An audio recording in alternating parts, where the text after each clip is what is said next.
we all would just be like, man, I love the way he moves, I love the way he works. Julius Randle came up to me one of the times. He was like, bro, who the hell is that? I said, yeah, you found out, That's didn't you? respect. Grant trying to rejoin the flow.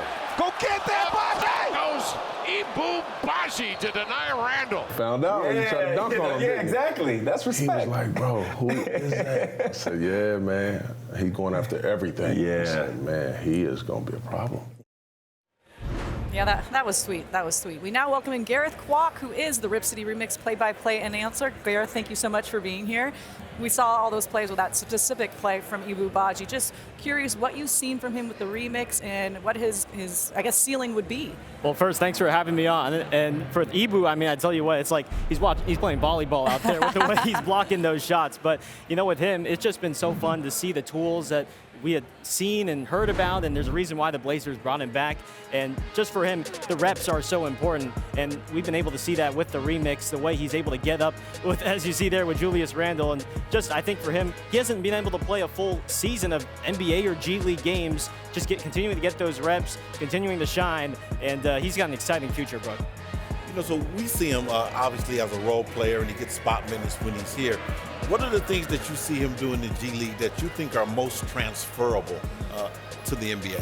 Yeah, well, I think his offensive game has started to improve as well, between just getting a lot of paint touches and figuring out what moves he wants to do in the interior, because clearly the shot blocking is there, the defense is there, and I think for him just continuing to refine that offensive game and defending without fouling as well, because still 21 years of age, and he's 7-footer, near 8-foot wingspan. There's a lot to like. And Gareth, just curious, you obviously watch all the remix games. I'm sure you've taken a few Blazers games as well. What's the jump, the leap that you've seen guys come from the remix to the NBA, and just how valuable is that time? Yeah, it's so valuable because they're able to plug and play, basically. They're running the same systems as Chauncey Billups. It's almost mimicked, and Jim Moran has done an excellent job with guys like Chris Murray, he's come in and he's been able to knock down shots and be confident from the start. Whether he's missing a shot, turning a ball over, he's making shots, he's throwing dunks, he's able to play hard on and off the court. And then you got Justin Minaya as well, a playmaker, an all-around type of guy as well. He's been trying to shoot the three ball a little bit better as well. It's good to see Minaya there, and he got this guy too. He's a bad man, Ashton Hagans. He's just got that dog mentality, and he's just such a great playmaker. The team, the remix really revolve around him. When Ashton goes, I mean, he goes, and the rest of the team goes. So he's just been an amazing asset to this squad. Let me ask you about Ashton Hagans, because there's a chance he may play tonight, right? Ant Simons is not available tonight, and Delano and Scoot are going to start. I'm assuming that probably the first guard off the bench is going to be Ashton Hagans. We see him as the pit bull, picks up 94 feet.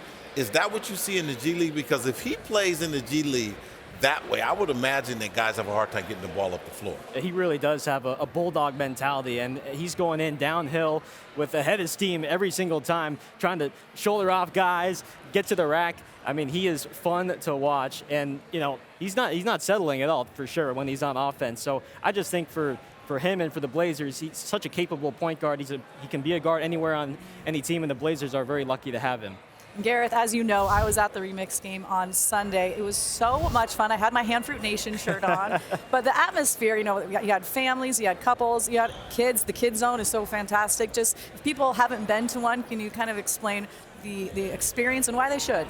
Well, there's not a bad seat in the house at Chiles Center, that's for sure. You can be right up there, or you can be a few rows back, but the action is great. The talent is unbelievable. I mean, these guys are flying up and down the floor, and you never know who you might see. You know, you see Roops one day, you see Chris Murray one day, and you see Hagans, and next thing you know, they're up here in Moda Center. So I just think there's not a bad seat. The concessions are reasonable, and we only got 3 more games left. So beginning tomorrow, actually, as a matter of fact, 6 p.m. against the South Bay Lakers. So make sure you come on down to see the remix one last time. And by the way, when I was at that game, nearly half, if not more, of the entire Blazers team was there in attendance, and Chauncey Billups. So yes, it's very fun. I highly recommend it. Gareth, thank you so much for coming here. Thank you so much. You're doing a fantastic job. Appreciate it.